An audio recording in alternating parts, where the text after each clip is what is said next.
Let me tell you this, church, it can sometimes be very, very hard. Many times, it can be very, very hard to be a preacher, to be up here teaching, to spend all the time doing the research, compiling the data, putting it all together in a way that makes sense not only to me, not only to Kirsty, but to everybody else. But when you have special music like that,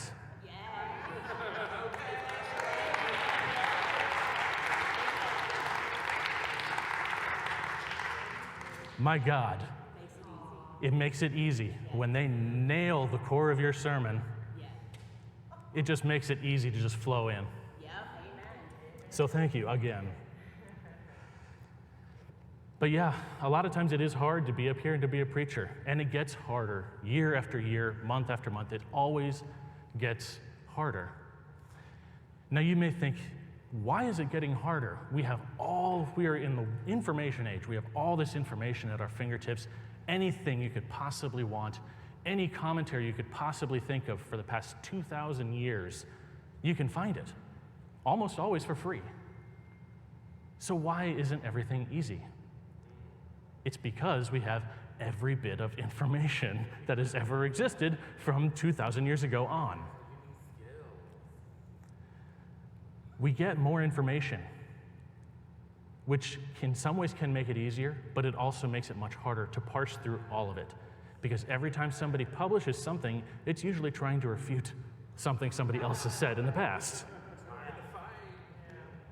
But there are those of us who have been gifted to do this. Kirsty is one of them. I feel I have been called to be up here to preach the word. And I know it's hard, and I engage with the hard because I know that I have amazing support and an unparalleled community to work with. But in the end, what we present to you is what I believe to be my description of the ocean after swimming in the ocean for dozens of hours, for years, for weeks, for months. Now, imagine swimming in the ocean, the Pacific Ocean, the largest ocean we have on this planet. Swim in the ocean for 20 hours. Now describe the ocean. How are you going to describe that? The ocean's made out of water. Sure, yeah, it's made out of water. Is it just water? No, because after swimming in it, then you start to see plankton. You start to see kelp. You start to see seaweed. You start to see fish. But not just fish. There are big fish. There are even bigger fish. And there are small fish, and there are even smaller fish. 1 fish, 2 fish, red fish, blue fish. I think you get my points. It's hard to explain the ocean when you don't, even when you know that you will never fully understand it yourself. But you still choose to explore more. You still choose to keep swimming. You still choose to embrace the mystery of the ocean because the little you've seen implies the existence of so much more and so much greater that could never fulfill 1,000,000 lifetimes, but just maybe it could satisfy your own search. Now, something that some of you may know, but maybe a lot of you don't know about me, I am a huge baseball fan. I absolutely love baseball. I like sitting and I like watching a game, and the way my mind works, I love the statistics. I love diving into the detailed statistics of baseball. Batting average, on-base percentage, slugging percentage, FIP, WAR, OPS plus. I can tell you this, there are an absolutely bonkers number of statistics out there about baseball, and it grows all the time. In fact, I challenge anyone in this room to find a sport that is more statistically obsessed than baseball. Come to me, bring it to me, show me, and I will be glad to prove you are wrong. Now, last week, Danielle and I were in Dallas, and we had the chance to go to a baseball game, the Texas Rangers versus the Detroit Tigers. Got to go in person. It was an amazing game. It wasn't the most thrilling baseball matchup of the year. Neither of them are top 10 teams. Nobody wants to watch this game on TV. But it was still fun.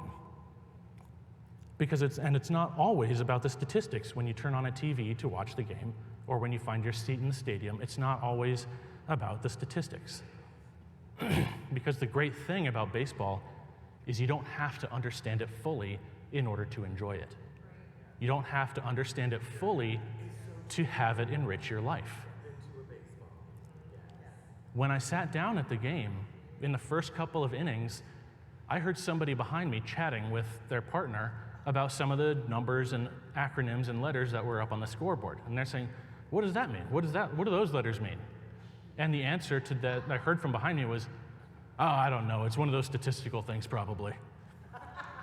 And they were enjoying the game, even though they didn't understand the statistics. There were kids that were on a sponsored trip, school-age children who were on a sponsored trip, sitting in the nosebleed seats high above the left field foul pole. And they were jumping and screaming and cheering and chanting and having a good old time, and they were overjoyed when the cameras pointed to them and they popped up on the Jumbotron. But do those kids really care that much about the Rangers' starting pitcher's ERA progression over the past 2 seasons? Do those kids really care how much that pitcher's whip has changed since he readjusted the grip on his changeup? Probably not. And some people go to the game just to eat Cracker Jacks and to listen to the murmur of the crowd and to join in with the cheering when the batter hits a line drive to the left center wall and scores and gets onto second base as a result. I saw at least 2 people sitting in the stands with clipboards just taking notes on everything, keeping track of everything that happened with every single play and every single pitch, because that's how they engage with the game and that's how they enjoy the game. But what does baseball and swimming in the ocean have to do with the Bible? With the slew of injustices that we are barraged with every single day when we open the newspaper, check our phones, or even talk to our coworkers. Why should I care about baseball and swimming when millions of citizens in our country are systematically being shut down, closed out, starved, imprisoned, enslaved, beaten, shunned, and killed by our systems because they don't fit an ancient and oppressive cookie-cutter mold? There is a great mystery at play here, one that we as humans have been trying to figure out, have been searching the answer for the entirety of our existence. We search with our questions. We ask things like, why does God let bad things happen to good people? We ask, why, God, did you let this happen to me? We ask, please, God, let the Huskers have a winning season for once. But what do all these questions have in common? What are we actually looking for? Even though I was out of town this past week, our Wednesday night scholars still met, and I got all their notes, and they had amazing questions and amazing insights on these passages. What are the mysteries they were asking? What are the mysteries that we're talking about? Where are the mysteries that we're talking about? And to go even deeper, I discovered that the core questions that they were asking were things like, where is God? Where is his presence? Why can't I feel God? Why can't I see God? Is God actually there? How are we supposed to have joy and comfort when we can't see? These are the mysteries and the fears that have plagued us from the very beginning. Adam, in the very first chapters of the Bible, runs into this same issue. In Genesis chapter 3 and 2, we see that Adam made a mistake. He made a grave mistake. And he was afraid because he felt vulnerable, he felt unsafe, and he felt unprotected, and he was going through a tough time. And so what did he do? He ran into the bushes and hid. He ran into the bushes and hid from God. He hid in what he knew, and as a result, avoided God, avoided what he didn't know. But he soon realized that there wasn't a place that he could actually hide. God was in the garden with him. God found him, and God was still with him. Even in the middle of Adam's struggle, even in the middle of Adam feeling an intense amount of shame, God was still there with him. And we can only embrace mystery when we fully embrace God in everything. When we embrace the radical love of God completely and fully. But what does this word even mean, mystery? That's always a key thing with any of the sermons. We have to find out, what are we actually talking about? So what is mystery? One of my favorite authors is a Franciscan priest down in New Mexico by the name of Richard Rohr. He has become incredibly popular over the last 10 years or so, but one of the things that he talks about is a definition of mystery. And he describes mystery as this: not knowing and not needing to know, and being dazzled by such freedom. And so I looked it up in the dictionary, and what Merriam-Webster says about mystery: a religious truth that one can know only by revelation and cannot fully understand. And even when we get into the texts of the Bible itself, the Apostle Paul talks about mystery. And the Apostle Paul describes mystery like this: the mystery is that through the gospel, the Gentiles are heirs together with Israel, members together of one body, and sharers together in the promise of Christ Jesus. These definitions depict something very different than I first thought when I was young and very early on in my faith journey. I had always thought of mystery as something to be investigated, something to be explored, to find all the different corners and facets and fully reveal so that there can be no more questions about it and it can be fully understood, and so you know this is this and that is that. What I wanted was a room with a light switch, where I could say, this is light, this is dark. This is inside the room, this is outside the room. Easy, cut, and dry. It's an easy way of thinking. It means that you don't actually have to think. You meet the criteria, you're in. You don't, you're out. Easy. You don't get in, you don't get access until you fit the ancient and oppressive cookie-cutter mold. And it becomes very easy to start to weaponize the Bible when we take on this mindset. While taking a mystery-solved mindset of mystery, one can look at the passage in James that we have today and see the phrase, "Be sure that your faith is in God alone. Do not waver, for a person with divided loyalty is as unsettled as a wave of the sea that is blown and tossed by the wind.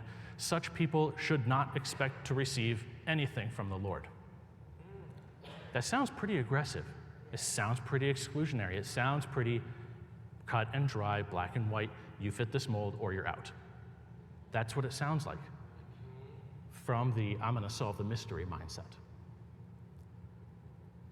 While trying to ensure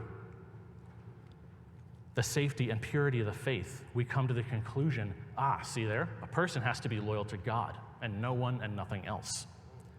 Anyone who has any loyalty to anything else, their family, their kids, their partners, their life, their job, their friends, their community, anyone who has any more loyalty to anything else than God is no more stable than a wave in the ocean. And if you want to survive, you have to keep the waves out.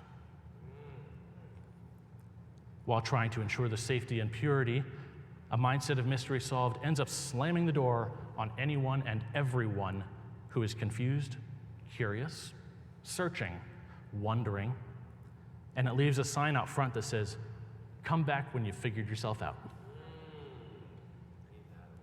Is this really the picture of God that we want to endorse? An exclusive club of perfect clones who don't help anyone but themselves? Where is the love?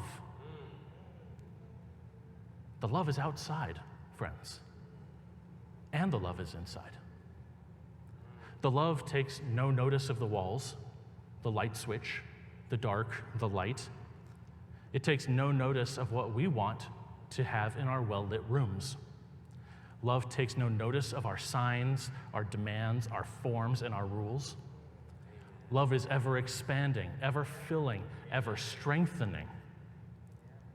To paraphrase a prominent yet acutely short philosopher from a long time ago and from far, far away, my ally is love, and it is a powerful ally. Life creates it, makes it grow. Its energy surrounds us and binds us. We are spiritual, transcendent beings, not just this crude physical matter. You must feel the love around you, here, between you, me, the tree, the rock, everywhere. Yes. God is love. And embracing mystery can only happen when we embrace love. But you may ask, as did our Wednesday night scholars, how do we do this? How do we embrace mystery? How do we embrace this love? How do we see joy in the trials? How do we actually see the presence of God? And James had this question as well. That's why he wrote about it in the first chapter of his book. And he proposed an answer to it. In our text, he specifically says, if you need wisdom, ask our generous God, and he will give it to you. And we know that God is love, and we know that love surrounds us and binds us together. So if God is so generous, and if God always gives, where is God to ask? I want you to do a little bit of an exercise with me. I want you to look to your left. Now look to your right. Look behind you. Look in front of you. Congratulations. You have looked upon dozens of the faces of God. God is here. God surrounds you. God surrounds us in our community. And God is generous. Let me give you a little bit of a picture. There's a man. Let's just say there's a man. He has worked hard his entire life to build his home, build his family, and build a legacy for himself. And he's proud of the work that he's done, rightly so. But one day, on his way home from work, a tornado suddenly comes and hits his neighborhood, it hits town. And with absolutely nothing that he can do, he has to stand by and watch as his home, family, and legacy is stripped from his fingers. Board by board, nail by nail, until there is nothing left but a useless pile of rubble. Numbly, this man goes to his church and to his friends and to his family for some semblance of help, even though he's still in shock and doesn't really know what to do. He barely knows how to put even just one foot in front of the other. His first friend responds, "Oh no, this is horrible. I'll be keeping you in my prayers," and then goes on his way. The second friend responds, "Oh no, this is horrible. What do I need to do for you?" But the man can't respond because he's still in shock. And without guidance, the second friend goes on his way. He comes to his third friend, and his third friend shows up and responds, "Oh no, this is horrible. Come with me. I'll clear out my home office and we can get you set up with a bed. Then I'm going to take you to the store and we can get you set up with the essentials. Let me make dinner for you at my home. We'll rest and then I'll help you with the cleanup. Hey, also, my brother is a contractor. Let me talk to him and let me see what options might be available to help you get back on your feet and to a thriving life again. You've been through hell, and I am here to help." Which of those three people was generous? The friend who managed to spend 30 seconds of their time to think about how life sucks for this guy? Was it the friend who put the onus on the suffering man to define and organize his own life needs in the immediate aftermath of his catastrophe? Or was it the friend who went above and beyond to provide care, comfort, and love in measures that far exceeded the man's immediate needs? It's that one. This is the generosity of God, and this is the generosity that the church is called to exude. When we ask of God, God gives generously. God does not simply meet the specific needs that we have requested. God is the one who, when our throats are parched and we are begging for a drop of water, he opens floodgates and surrounds us with all the perfect fresh water we need to slake our thirst, strengthen us, and support us in whatever we need. And in fact, God has already done this. He has already opened these floodgates through the example of pure and total radical love, through the example of the death of Christ on the cross. My friends, we are surrounded by a vast ocean of love.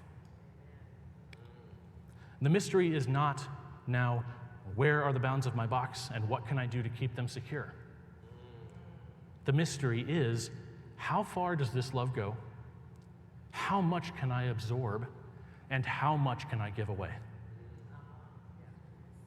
The psalmist, David, in Psalm 139, which is my favorite chapter in the entire Bible, explores this mystery. He asks, where can I go to flee God's presence? Where can I go to find the end, the edge of God's love? Can I go to the highest possible place imaginable, higher even than the home of God, and find the top of God's love? How about to the lowest place imaginable? Can I descend so far into the depths to the worst place possible, the land of the shambling dead, wandering for eternity with no identity and no purpose, a land of infinite, agonizing nothingness? And can you find the bottom of God's love? If he goes to the eastern horizon where the sun rises, and he joins with the sun and rises on the wings of the dawn with the sun as far towards the sun as he could possibly go, will he find the edge of God's love? What if he goes to the far side of the western sea where the world ends and he goes off the edge of the world? Will he find the edge of God's love? David's conclusion: you are there. No matter how far he goes, he always finds himself in the center of a vast ocean of God's love and generosity, and he continues to explore. James knew this too. James saw the ultimate ocean of love that surrounds us, binds us to each other and to the earth, and strengthens us and supports us. And he encourages us to ask God to undo our blindfolds, to show us how vast God's love and generosity is. James encourages us to move beyond the idea of security inside the box, where nothing does any good for anyone. You can't see the ocean if you refuse to come out of your room. You can't see the ocean if you don't open the door. And as long as you stay shut in that box, looking for the right and the wrong, and the who's in and the who's out, you are going to, like James says, you are going to be unstable, tossed around, just like the waves, unable to receive anything, because you refuse to see that it's there. Church, the only way forward is to step out of the bushes in our total vulnerability and say, God, I am here. Show me your love, how I can learn from it, and help me become as generous as you have always been. The only way forward is to embrace radical love, to embrace radical mystery, to let our boxes float away and let ourselves explore the infinite breadth of the love of God, giving freely and fully to each other, without prejudice, without grudges, lifting each other up and letting others lift us up. Even through the lowest of my own lows, At the times I have felt my life being torn to shreds, board from board, nail from nail, I have clung to this mystery. It's the only thing I could cling to. The generosity of God shown through God's hands and through God's feet. This is you, church, God's hands and God's feet. The support, care, dedication, love, and strength that you all have surrounded me with in so much supply that I could never find the edge of it. There is an infinite ocean of love and grace that connects us all. We are called to explore it, drink it in, and give it away in infinitely generous ways. Let us take joy in the ocean, in the wilderness, and let us take joy in receiving and giving away God's infinite love. Thanks be to God.